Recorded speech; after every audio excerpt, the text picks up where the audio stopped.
Okay, that works? Everyone can hear this? Hello. Super.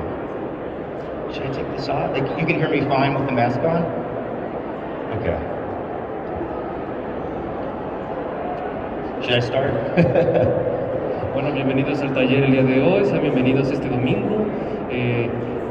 Como ayer fue sábado de gloria, hoy es misa, así que bienvenidos sean tan temprano, gracias por asistir.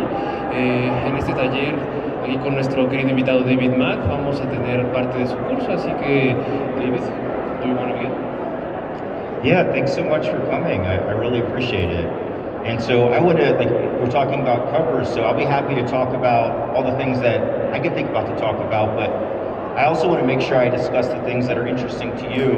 So if any of you have any questions about the covers or even about anything else, feel welcome to throw out the questions as well, and we can talk about that. Lo que dijo David es, básicamente este es un curso en el que vamos a estar hablando acerca de portadas y el diseño de las mismas, pero no obstante, si alguien tiene una pregunta a lo largo y quiere hacerla, siempre estamos abiertos a cualquier cosa y sin ningún problema puede levantar la mano y atender a todas sus preguntas. So often when I'm asked to do a cover, a lot of people when they're doing covers, they kind of think about, just what's on in the middle of the cover. But I'm usually thinking that the job of the cover is really to make somebody see it. And if they're seeing it in person in the store, you want to make them walk up to it and pick it up.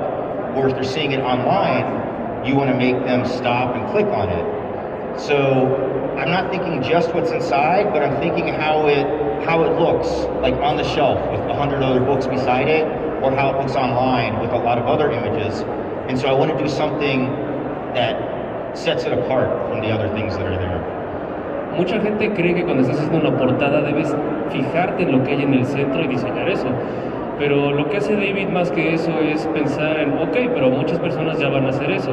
Lo que tengo que hacer es que sea vistoso. Este libro va a estar alrededor de otras 200 portadas en una tienda o va a estar en línea con 1.000.000 de imágenes. Entonces tengo que hacerla vistosa para que al momento de que la persona la vea se detenga y diga, me quiero acercar y quiero gastar mi dinero aquí.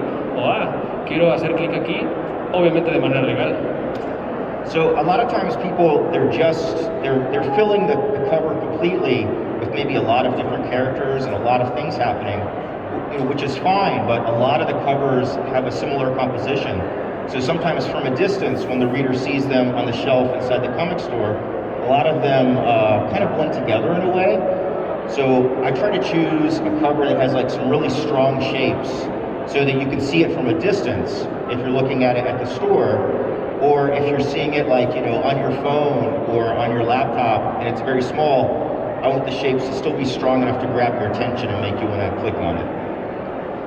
Del mismo modo, muchas veces las portadas se saturan de personajes, lo cual la vuelve muy llamativa, pero pierde cierta similitud. Entonces lo que David trata de hacer es que tenga estas siluetas un poco más fuertes, que sean más fornidas, para que cuando la veas a la distancia igual puedas distinguirla y puedas verla y te intereses, así como en tu teléfono se sigue distinguiendo del mismo modo.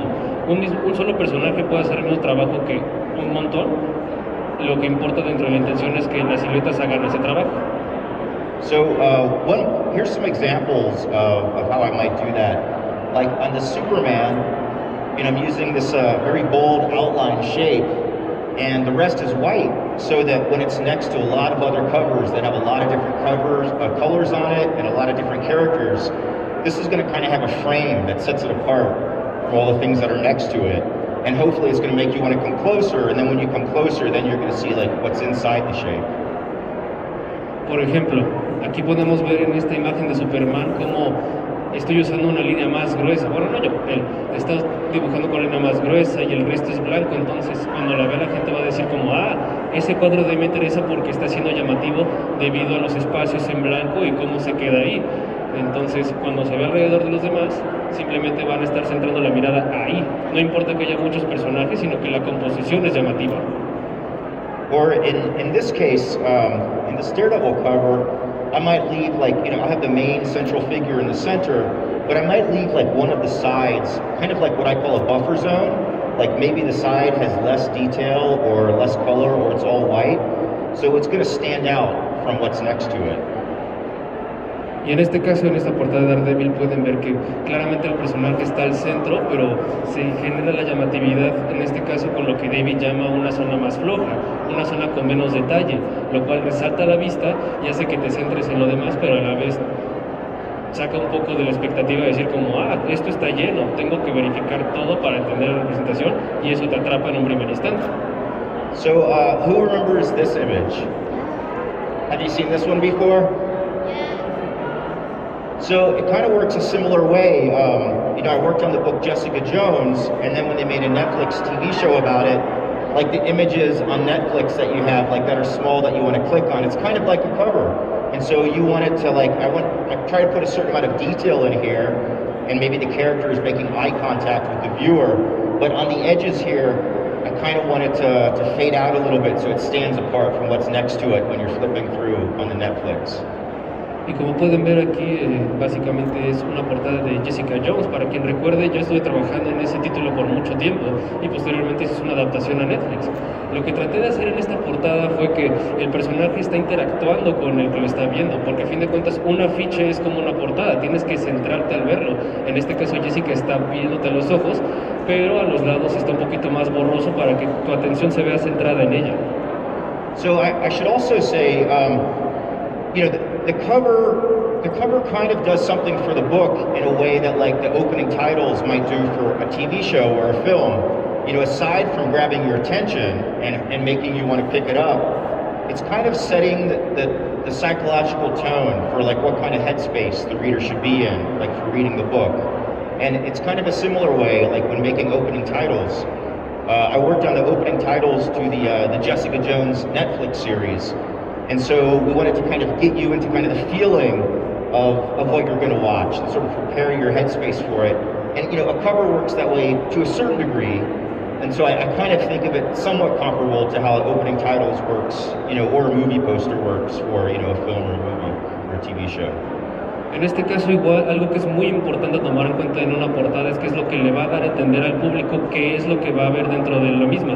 Es como en los créditos al principio de una película, un programa de televisión. El opening te marca qué es lo que vas a ver y qué tipo de contenido es ese. David, de la misma forma, así como hizo la portada y los afiches para televisión en Netflix, trabajó justo en esta parte de cómo iban a ser los créditos iniciales para que te dieras una cuenta y hacer esa relación de qué es lo que estás viendo con el arte y el diseño que está pasando frente a ti. So I'll also add that we got nominated for an Emmy for the opening titles at Jessica Jones. So I got to go to the Emmys, which we were doing this comic like 20 years ago. I never would have thought I'd be going to the Emmys, for that. También debe agregar que fueron nominados por esa secuencia de créditos al principio en los Emmys. Trabajó durante 20 años en ese título y jamás imaginó que pudiera llegar a los Emmys. So I'll also say that some main titles come at the beginning, but sometimes with the film, the main titles come at the end. And so, has anyone seen the film Captain America: The Winter Soldier? So I worked on the main titles on that film, but those are at the very end. So it's kind of a different feeling, where instead of preparing for people to how to feel, to what their headspace should be for the film, you're kind of the punctuation mark for it, and you kind of want to crystallize the feeling that they have when they're walking out of the theater. Y pues en este caso igual, ¿quién ha visto aquí el Capitán América y el Soldado del Invierno? Del mismo modo, muchos créditos aparecen al final de las películas como en esta. Y lo que sucede en estos casos es que así como los créditos al principio son para mostrarte qué es lo que vas a ver, los créditos finales son para dar ese punto final, ese epílogo de la historia, y que la gente pueda salir con esa ápice de satisfacción o con ganas de más al salir de la sala. So also, if I'll keep talking about covers, but if anyone has questions also about like the Winter Soldier film titles or Jessica Jones TV show or opening titles or anything else, I'll talk a little bit more about this, but I'll pause and then you can ask any questions and we can discuss that way too. Va a estar hablando mucho acerca de portadas y todo, pero del mismo modo, si tienen alguna pregunta acerca de los créditos del Soldado del Invierno, de cómo se elaboró Jessica Jones o cualquier otra pregunta, pueden hacerla sin ninguna... No muerda. So this was for a cover for Daredevil End of Days. Brian Bendis and myself wrote it, and then the interior art was done by Klaus Janson and Bill Sienkiewicz. And those guys were artists that were working on Daredevil, like when Bendis and I were young and we were first reading Daredevil. So it was really wonderful to write a story that we were able to collaborate with our heroes that we kind of learned from. La portada que pueden ver en pantalla es una que realizó durante su serie que estaba coescribiendo y coilustrando junto con Brian Michael Bendis.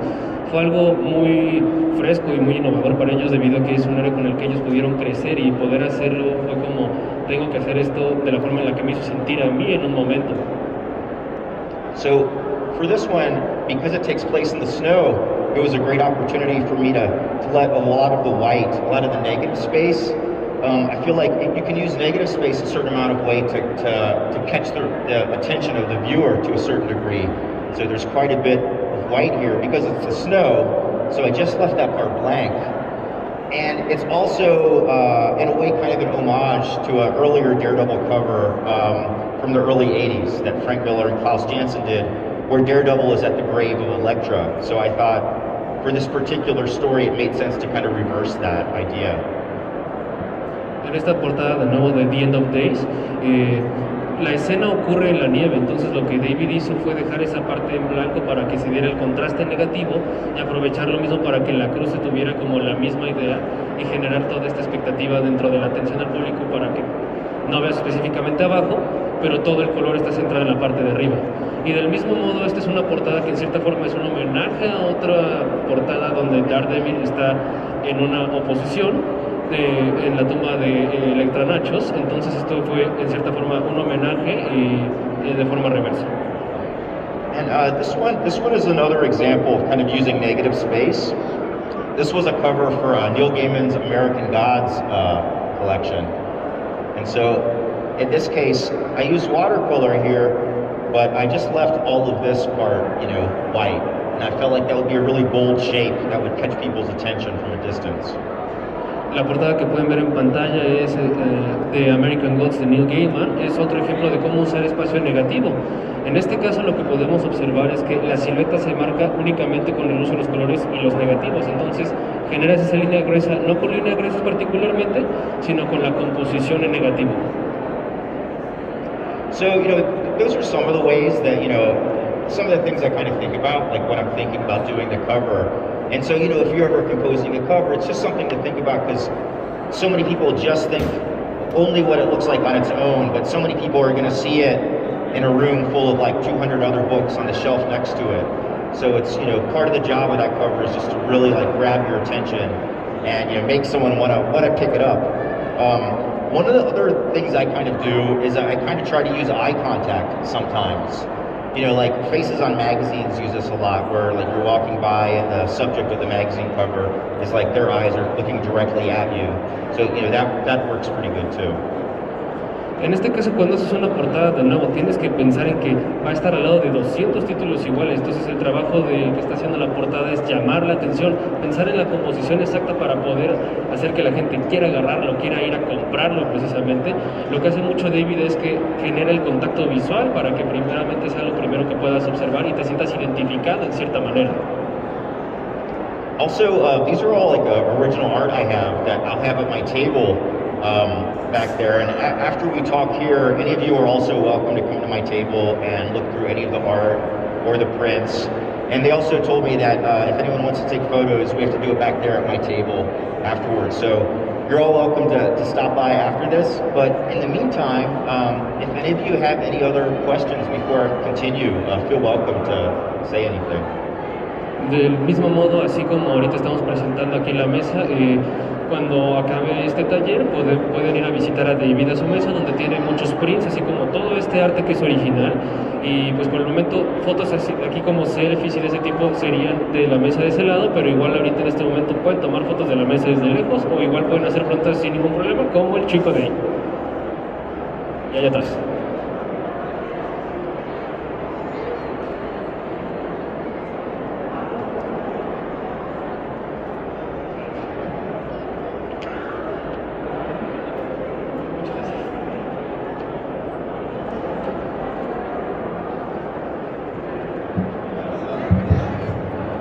Mi duda es, cómo una buena composición en una portada de cómic ayuda a contar una historia, o cómo podemos contar una historia con una buena composición de la portada.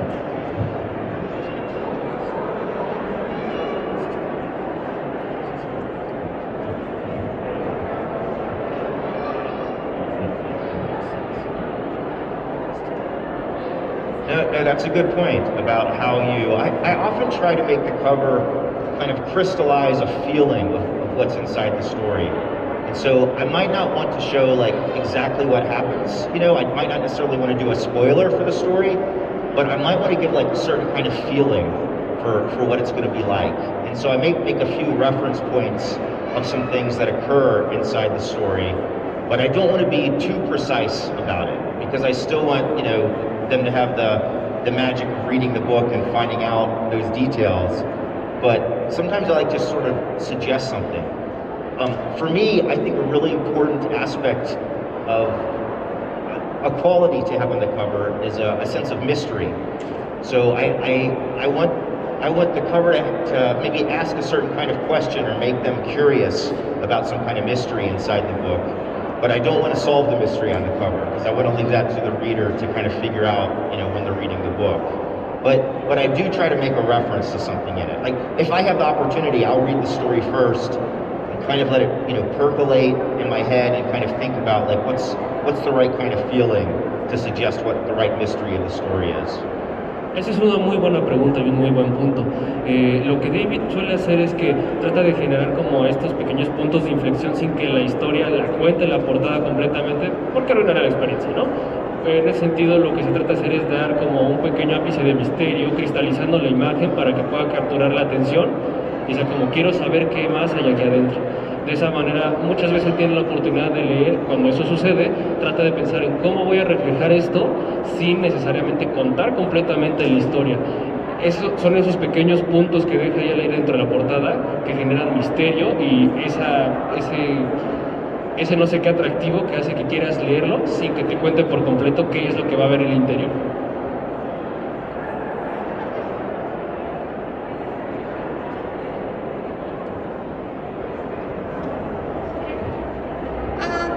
How did you choose the colors for telling the story, for expressing feelings and make clear your point? Yeah, about choosing the story, about choosing the colors for the story. You know, sometimes it's very specific to the story. Like when I was doing the colors to the covers for Jessica Jones for the original series called Alias with Brian Bendis, he would talk to me beforehand, and you know, one of the main characters, you know, now we know him as Kilgrave from the TV show, but back then they called him the Purple Man. And so he said, you know, there's going to be a storyline of the Purple Man, so I want all of those colors to be, you know, mostly purple or to use purple to a large degree. So that was a sense, a situation where, you know, there was a very definitive like look and feel for the cover that was going to suggest something, you know, that occurs in the story. Even before the Purple Man was introduced, you know, the covers are still going to have purple to them, or they're going to have Jessica kind of drowning in purple or saturated, you know, with a lot of different purple tones. Or one time there was Jessica walking on the street, and there's a building behind her, and everything is kind of in blues, but there's like a light on in the window of the building, and that light is purple. You know, so there was like in that case there was you know, very specific things to think about how to use the color purple in an interesting way. En cuanto a la selección de color, eso es algo que es muy importante. En el caso de David, lo que trata de hacer es dar como esta iconografía de qué es lo que se va a leer nuevamente. Retomando el ejemplo de Jessica Jones, la mayoría de los colores son morados, y no tanto pensando en la serie, sino primeramente en el cómic que escribió con Brian Michael Bendis, donde se quiere reflejar esta historia donde ahora por la serie de televisión de Netflix se conoce al villano como Kilgrave, más popularmente, pero en su momento fue el Hombre Púrpura.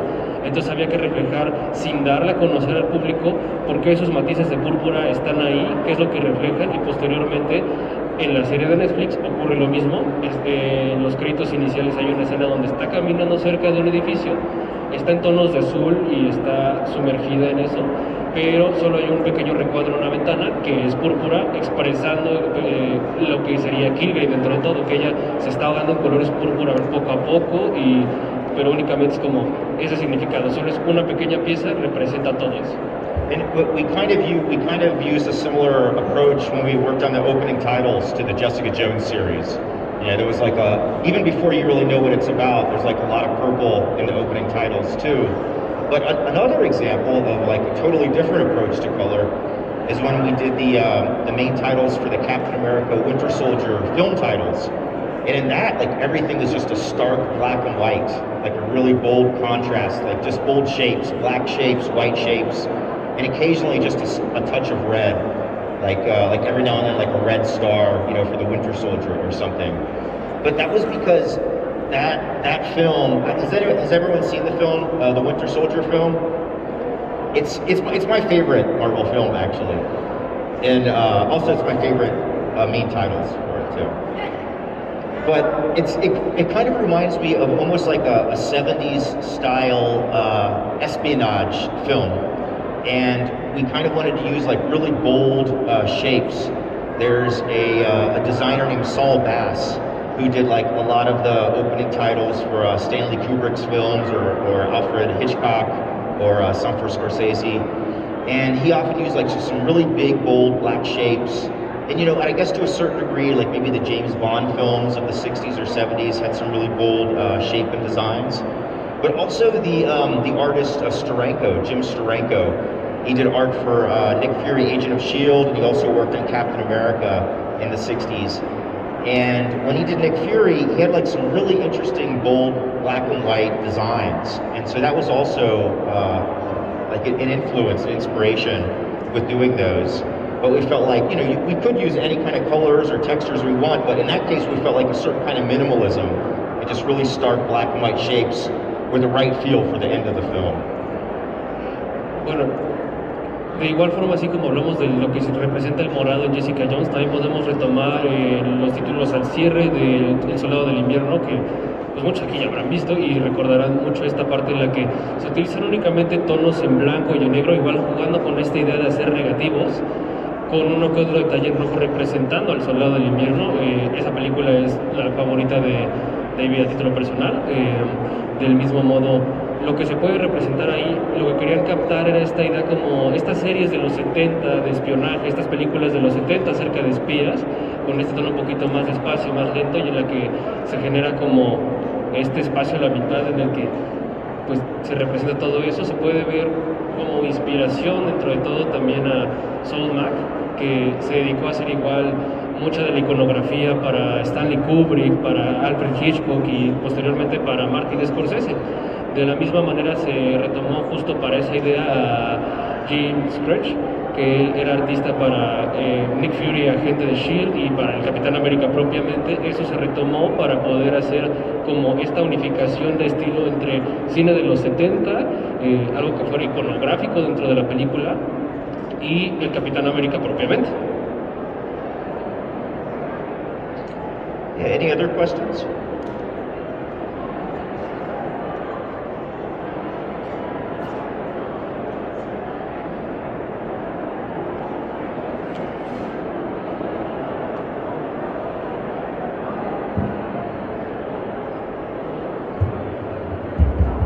Creo que ya se escucha. Mi pregunta es, quisiera saber cómo logra decorar la figura principal de la portada con acuarela sin manchar pues la silueta o el personaje.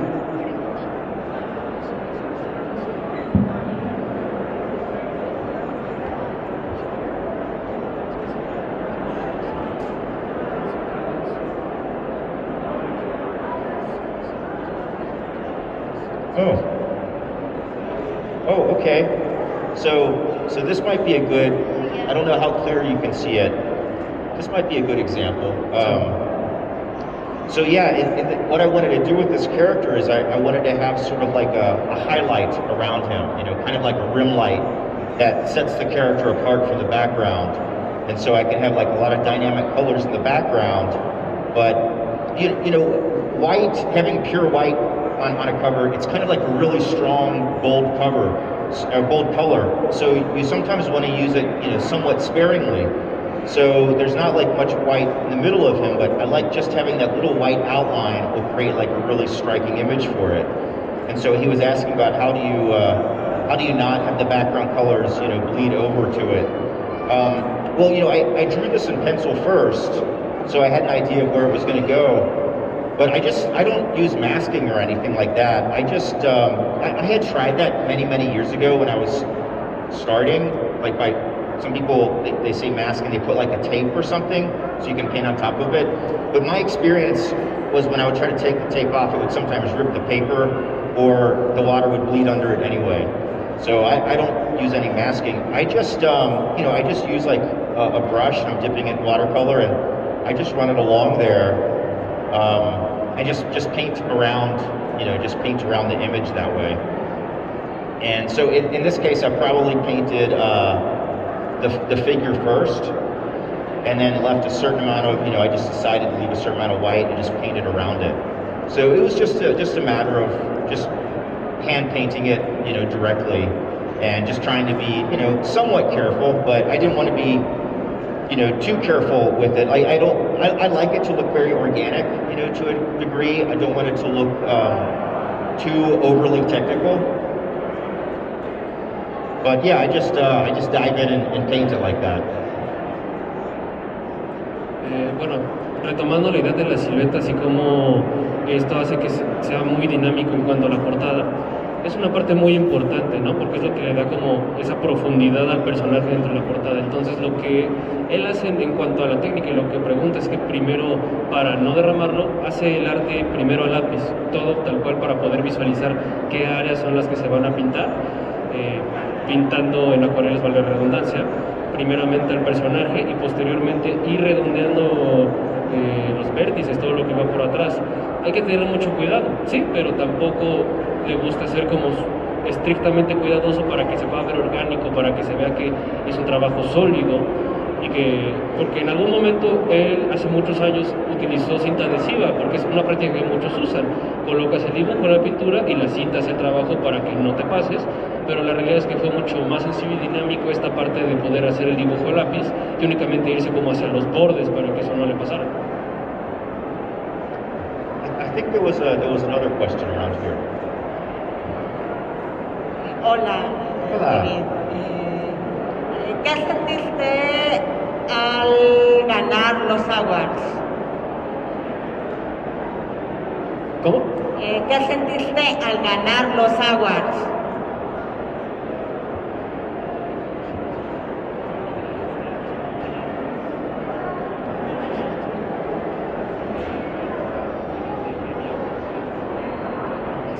Oh yeah. Oh, okay. Yeah. So for the opening titles for Jessica Jones, it was the only Marvel show to got nominated for 2 Emmys. One was for the music on the opening titles, and one was for, you know, the artwork on the opening titles. And the music did win the Emmy, but I was nominated for it. But I think the opening titles that won instead were The Man in the High Castle won.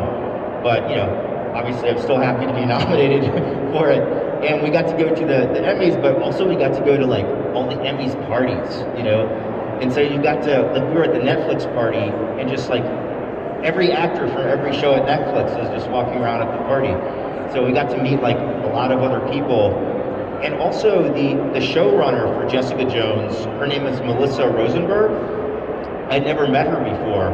And I was at the Netflix party and I saw her with Michael Coulter, the one who plays Luke Cage. And so I walked up and introduced myself and started speaking to them. And she immediately said, "Oh, David, I'm so glad to meet you. I'm writing the script for season 2 of Jessica Jones, and I just wrote your name in the script. There's going to be an artist, and I want you to do the artwork for it. So it was like really nice to meet her in person there and have her say that and like lock in that job for the next season too. Bueno, como tal, fue el primer show de Netflix de Marvel que tuvo 2 nominaciones, a la música y a los créditos iniciales.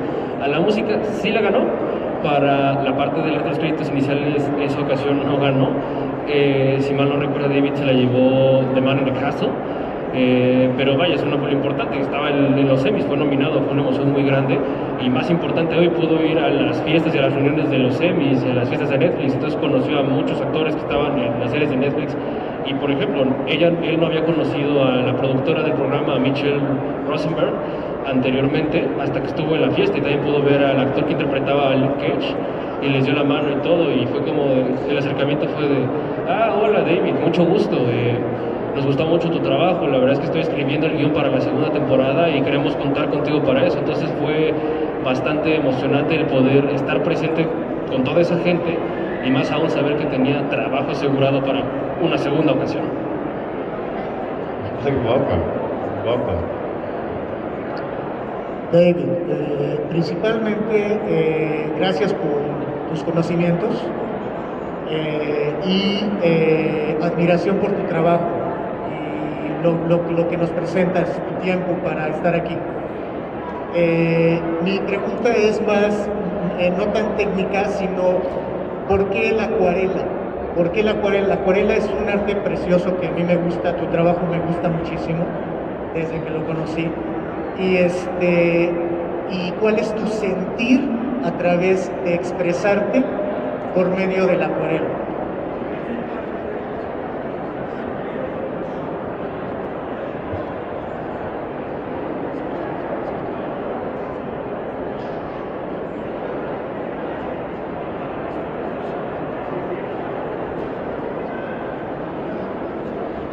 Yeah, well, thank you. I'm really happy to be here too. This is my 3rd time to the Mole Comic Con. It's really great to be back here in Mexico City. Thank you. So, when I started with comics, I just started as a writer, and I wasn't trying to draw the comics. I was like looking for artists to draw them. I worked on this series called Kabuki for a long time, and I had written it, and I was trying to find the right artist for it. And eventually I kind of tricked myself into doing the art for it. And so, because I started as a writer, I kind of asked the same questions artistically that I ask about the writing when I'm writing a story. Like, if you're writing a story, even if you know what happens in the story, you'll ask yourself, what's the most powerful way to tell the story? You know, even if you know what the chronological order is, maybe it's better to do it in a different order, or is it better to tell the story in first person or third person, or from different points of views? And so when I'm doing the art for those parts of the scenes, I like to ask the same kind of question, like, you know, what kind of style should this scene be? What kind of colors should it use? Should it use different medium? You know, should this story just be in black and white, or should this story be in collage or mixed media or painted? And maybe like one scene is one way and the next scene is a completely different kind of art style to contrast it. So when I was working on Kabuki, I did a lot of experimentation with a lot of different kind of media, you know, both as a writer but also as an artist, and also using a lot of different art approaches. So I'll tell you more, but maybe I'll let you catch up to that so far. Bueno, pues originalmente David no empezó como artista, no al menos en la parte gráfica, sino que era escritor, eso en el título de Kabuki. Y así como, relacionado a la pregunta, así como también es el estilo de arte, él lo pensaba mucho desde antes ya en la escritura, de cómo voy a contar una historia, es mejor que sea lineal, claramente, o que empiece desde otra perspectiva, que sea en primera persona, en tercera persona, que empiece con el final, que empiece en media res. Estos puntos de vista que hacen que la historia sea más interesante y que cautive al público, lo mismo se transporta al arte. Tengo que hacer sentir a la audiencia cómo es que lo voy a hacer y qué es lo que voy a reflejar a través de la historia que quiero contar como escritor y también como artista. Retomando en su trabajo en Kabuki, era como, quiero reflejar que en esta página sea cierto estilo de arte para que pueda cautivar ciertas emociones y ciertas expresiones, pero en la siguiente página quizás la dinámica cambie, entonces tengo que tener un acercamiento diferente a eso, y ahí se quedó para que yo pudiera no hablar mucho y entenderlo. So, you know, from my work on Kabuki, that's what got me the offer to start writing Daredevil. So if people don't know this, I started at Marvel as a writer. My very first work was writing Daredevil. Joe Quesada was the artist on it. Like, it was back in, I think I got the job offer in '98, and I wrote it then, and I think it came out in 1999. And so I really like, you know, writing to the strengths of what I perceive the artist's strengths would be. And so when I'm doing artwork also, I'll kind of write to my own strengths, or write to what I think is going to be an interesting challenge for me to do artistically. But I developed several different art approaches, you know, from pencil drawings to ink drawings to sort of like bold black and white shapes to a lot of collage. But often when people ask me to do covers, sometimes when I use some of the other approaches that aren't watercolor, they ask me to do the watercolor. So a lot of people, I think the watercolor covers stick in their mind more than my other things do. For instance, when I was asked to do all the covers for Chuck Palahniuk's Fight Club book, I was trying to develop a really interesting, a different new look and style for it. So I had turned in one set of covers that were all like very graphic, very shape-oriented. And the editor said that wasn't quite right. And so I did another style that had like a lot of details and textures and collage on it. And he said that wasn't quite what he had in mind. So I was like, well, let me know, was there anything you had in mind? And, you know, he just sent me back like a lot of watercolor covers that I had done. So I was like, oh, yeah, well, I can do that too, you know? So I did that. So most of my covers are watercolor because most of the time people ask for that. But I really enjoyed, for instance, the Captain America Winter Soldier because I really got to use the design approach. My BFA, my degree is in graphic design. So I also like, you know, having very design-oriented approach as well. Continuando con la respuesta, bueno, una parte muy importante igual de cuando era escritor, porque él empezó siendo escritor en Marvel en el 98 con Daredevil. El artista en ese momento era Joe Quesada, y como escritor de la misma moda tenía que pensar, tenía que pensar en cuáles son las fortalezas de este artista, cómo puedo explotarlo más desde el lado del escritor y qué es lo que debo hacer al respecto. En este caso, igual podemos retomar su trabajo para la portada de Fight Club 2, en la cual él tenía varias propuestas en las que tenía distintos tipos de arte, ¿no? O sea, no únicamente trabaja en acuarelas, aunque es por lo que más es conocido, también trata de tener otro tipo de acercamientos. En este caso, primero le presentó al editor de ese título, mira, tengo este que tiene muchos detalles y se ve mucho acerca de lo que hay en la historia, sin revelar demasiado. Claramente esto no era acuarelas, era más como a lápiz. Y dijo como, no, es lo que tengo en mente. Y entonces luego dijo como, ok, voy a hacer algo un poco más plano para que llame más la atención y todo. Y dijo como, eso tampoco, carnal.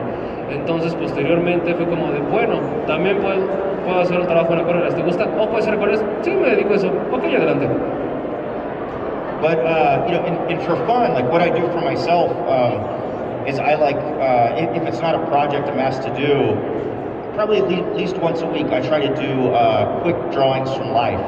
And I do like a quick drawings directly in ink with an ink pen or ink brush of like figures. Like it really, I feel like I can learn a lot from that I can apply in my other work. But it's nice to do a kind of work that it doesn't have any sense of expectations, or it's not required for any job.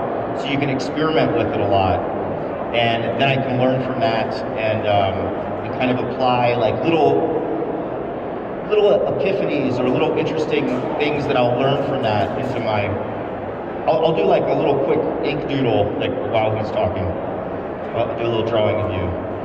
Del mismo modo igual, vaya, cuando no está haciendo como algo que es de trabajo, cuando está haciendo algo que es más personal, suele tomar siluetas del mundo real, ¿no? Ya sea figuras o algún retrato en el parque o algo parecido. Esto ayuda mucho porque no estás teniendo la expectativa y la presión de que esto es para un trabajo y tiene que ser llamativo. Puedes experimentar fuera de esa área, no únicamente como retomando esta idea de que pues sí hace acuarela, pero también hace mucho trabajo a lápiz, entonces tiene que estar realizando como distintos distintas áreas, ver qué es lo que le gusta, y de manera personal no está esta presión encima. Trata de hacerlo diario, y pues esto es lo que le tenía que decir yo mientras él hacía un sketch rápido de este lado. No tengo mucho más que decir o que llenar con mis palabras, así que disfruten la vista, por favor. Yeah, so sometimes just like experimenting with a brush or a pen, I can learn a lot, and sometimes I'm painting like watercolor, but sometimes I'll sort of draw with the watercolor the same way I would with as if it was ink. Muchas veces igual es muy interesante el poder tener un bolígrafo, un lápiz o un pincel para poder experimentar, es algo que es muy entretenido. Más que nada también lo hago con acuarelas directamente, es algo que te ayuda mucho a mejorar tu manera ilustrativa y poder tener un incremento de tus habilidades. La práctica es el maestro.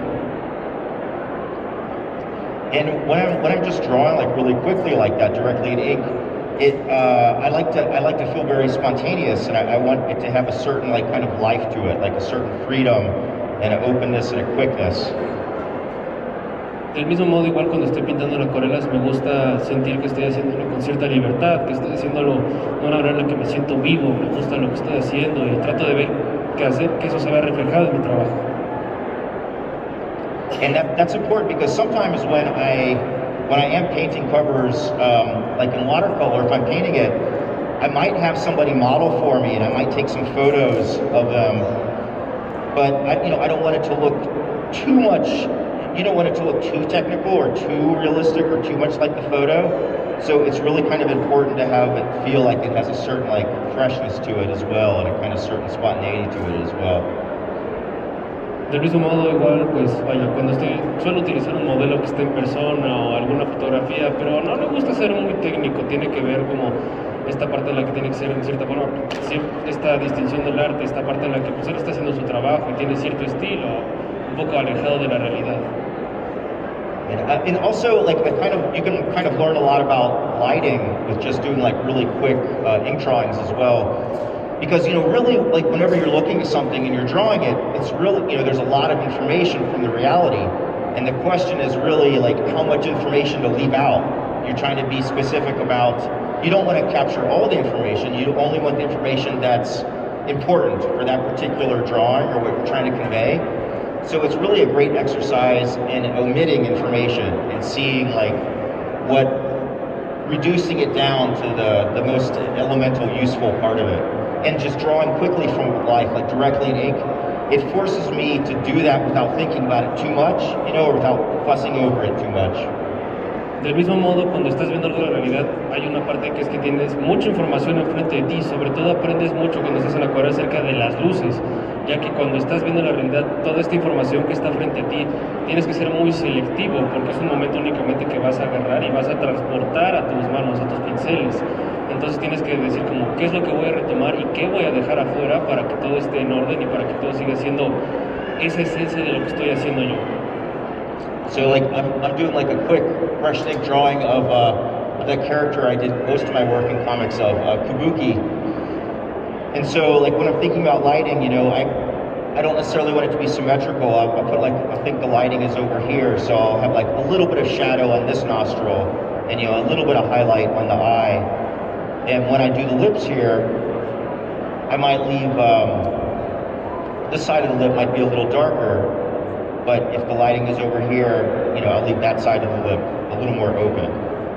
Del mismo modo, ahorita está haciendo un sketch rápido de lo que solía ser en el título de Kabuki.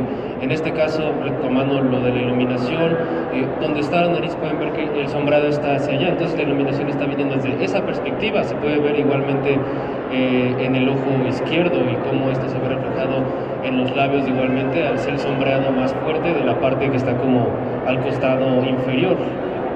And if you're using a brush, you can get like the little tip of it for these little parts, but you can get something wider, more expressive as well. Cuando estás utilizando pinceles puedes utilizar esta clase de técnicas que no son necesariamente simétricas para que haya un poquito más de llamatividad en la composición. But I like drawing directly in ink like that as well. And if I'm using a pencil, I'll do it a different way. I like kind of taking advantage of like the unique properties that like each medium has. So if I'm doing watercolor, I'll be thinking about it a different way than I am if I'm doing ink or collage or or bolder shapes. Del mismo modo, le gusta mucho dibujar en tintas y qué es lo que se puede expresar con eso. Claramente cada una de las técnicas y estilos es diferente, entonces tienes que pensar qué es lo que se hace cuando estás ya sea con acuarelas o con tinta directamente, ya sea es dibujado a lápiz o con cualquier otra técnica, tiene que verse reflejado no como un estilo completo, sino adaptado a ese mismo tipo de arte. So sometimes I use these pens. They're called parallel pens, and they have like they can be really thin, but they can be a little thicker here too. So if I'm drawing directly in pen like that, you can get that like thin line and that thick line. La pluma como la que está dibujando en este momento es una pluma que se llama pluma paralela, es una en la que tienes que tener mucho cuidado, tienes que ser muy precavido ya que la línea que se dibuja puede ser muy delgada o muy gruesa dependiendo de cómo se sostenga, entonces eso refleja igual esta idea de las siluetas fuertes o duras que decía en un principio o otros aspectos acerca de cómo se mantiene el trazo. But here, you know, it's like a lot more about the line, you know, than about like the marks or shapes, like of the brush. En este sentido es mucho más importante que tengas más en cuenta acerca de lo que es la silueta, más que los bordes como lo sería en el pincel. And so I carry these around too to do. Sometimes, like when I'm walking around, I really like Mexico City because there's so many sculptures, and I like walk around and do like quick drawings of sculptures, like with a pen like this.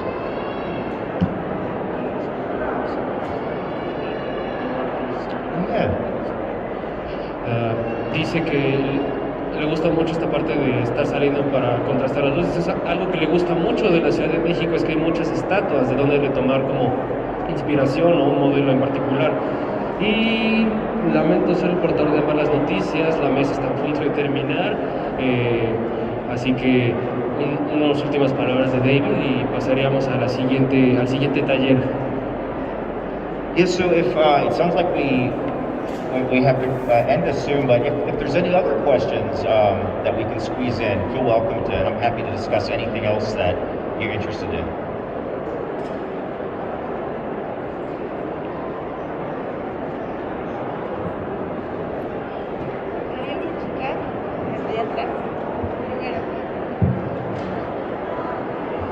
Tendríamos momento para una pregunta únicamente y ya. Si tienen muchas más preguntas, vamos a retomarla allá atrás. No es por grosería o selectividad, es por cuestión de tiempo. Si tienen otra pregunta, igual pueden acercarse a su mesa directamente y con mucho gusto David los recibirá.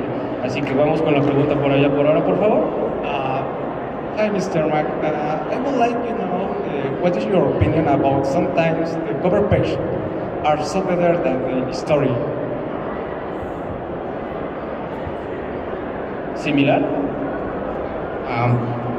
Better, mejor. Thank you.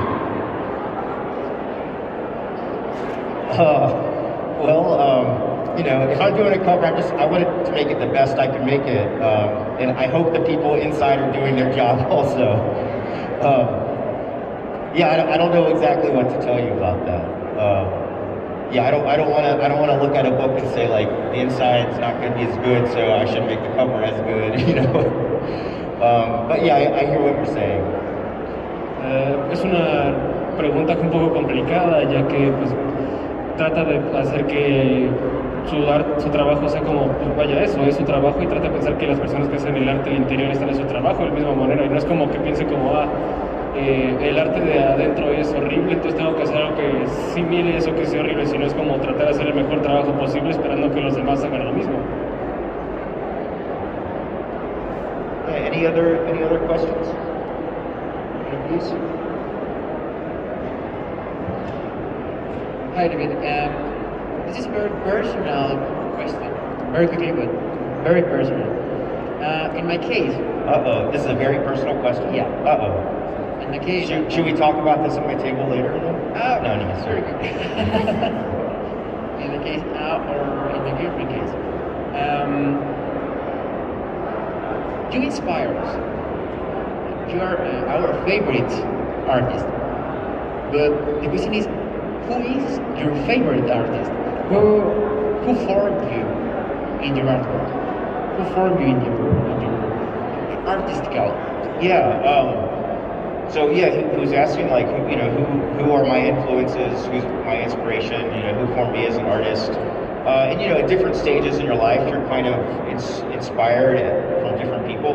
When I was very young, and I found a Daredevil comic when I was like 9 years old, and it was like a Frank Miller, Klaus Janson comic. And so I liked the art and the story, but I also am very fond of those artists in that book because it's also when I started to realize that the artists were putting a lot of intelligence behind the storytelling of it. And so I kind of became aware of storytelling for the first time with those Frank Miller, Klaus Janson, Daredevil books.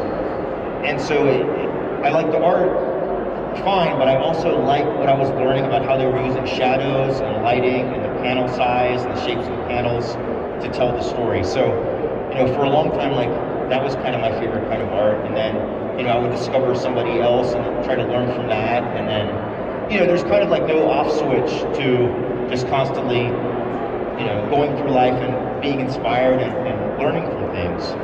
But I would also say this, my mother was a first grade teacher, and so I would always see her making things as lessons to teach the students. So, she had, like the same watercolors that she had are the same kind I use. They're like, watercolors for first graders, basically. So I was used to using that, and I would see her like cutting things up and putting things together for the students to learn like their seasons or their numbers, things like this, their colors. And so I understood art and making something as a tool for communication and expression and education. And so I think that was kind of ingrained in me when I was very young, watching my mother make things as a tool of teaching, or as kind of like a storytelling tool. So that was probably very inspiring to me at like a very formative age. Pues vaya, es una pregunta que es muy abierta, ya que tenemos estas etapas de crecimiento y en qué nos inspiramos. Algo que retoma David mucho es la etapa de Frank Miller y David Plush en Daredevil, y cómo pensaba mucho en estas cuestiones de iluminación, qué jugaban ahí, qué era lo que se movía entre las siluetas y la dinámica entre las viñetas. Era algo que trataba de aprender mucho, pero vaya, él no se quedó únicamente ahí, sino que siguió avanzando, y conforme tenía otra inspiración nueva, trataba de aprender más de ahí y sacar la inspiración posible para poder tomarlo por su trabajo. Aunque algo más importante aún es que, pues vaya, su mamá era profesora de primaria y era algo que veía mucho él como en casa su mamá trataba de hacer estos ejercicios para sus alumnos y tenía el mismo tipo de acuarelas que él usa, son acuarelas para niños de primer año.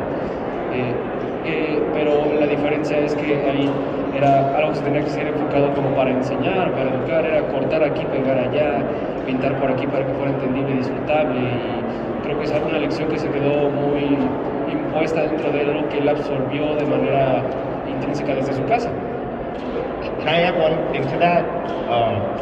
There was this, my brother and I, we were around the same age, and, we were very energetic young kids. So my mother she would constantly tell us to, give us some paper or pencil or something just for us to kind of focus and not get in trouble. And one thing this idea she gave us was, one of us would lay down on a big sheet of paper, and the other one would draw the outline around the figure. And then you have the shape of you at your, young kid age. But then the idea was, she said, inside it, you can draw yourself however you want to be. So you could draw yourself inside as an astronaut or an alien or Zorro or, anything. And so we would entertain ourselves by outlining each other and then drawing ourselves as, Spock or a Star Wars character or something.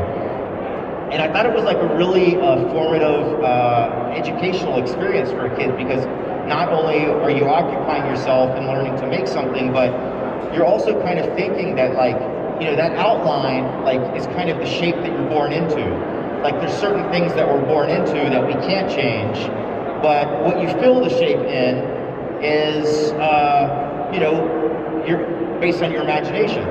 And so there's a certain amount that we can't change with what our life is, the family we're born into, a variety of things like that. But your imagination really opens you up to how much you can how much you can change about yourself, or decide about yourself, or decide what you're going to be. So a lot of it was like that. We're sort of like, oh, we're going to decide what we're going to be and draw ourselves inside it. Yeah, so I think a lot of things like that, when I was a little kid, probably shaped my imagination and exercised it in a certain way, and made me feel like there's a lot of things that that you can do, that you can fill inside that outline. Algo que quiero agregar ahí es que, pues vaya, él y su hermano tenían más o menos la misma edad, entonces no hay tanta diferencia y eran muy problemáticos. Qué raro de hermanos, ¿no? Y entonces algo que hizo su mamá cuando estaban dando lata era que básicamente les daba una hoja de papel y los ponía a dibujar como tú, ponte en el piso y que el otro dibuje la silueta de cómo te ves alrededor de lo mismo. Y una vez que terminaban con eso era como, y ahora llénalo con, ¿qué te gustaría ser? Un astronauta, un alien, un ingeniero, un arquitecto, lo que se te ocurra en ese momento. Y en su experiencia personal cree que es un ejercicio muy formativo o muy bueno para los niños, ya que eso puede ayudarte a comprender de que en cierta forma todos nacemos de cierta forma y no podemos escapar de eso. Todos nacemos en cierta familia, tenemos en cierto país, con cierta nacionalidad, en cierto estrato social, como lo quieras ver, pero a fin de cuentas tú vas cambiando eso acerca de cómo te comportes y qué es lo que deseas hacer, lo logres o no. A fin de cuentas hay muchas cosas que puedes hacer y que puedes cambiar y que puedes adoptar dentro de ti sin importar la silueta que te remarque. Are we over, or do we have time for any more questions? Okay. Well, thank you so much for coming here. Thank you.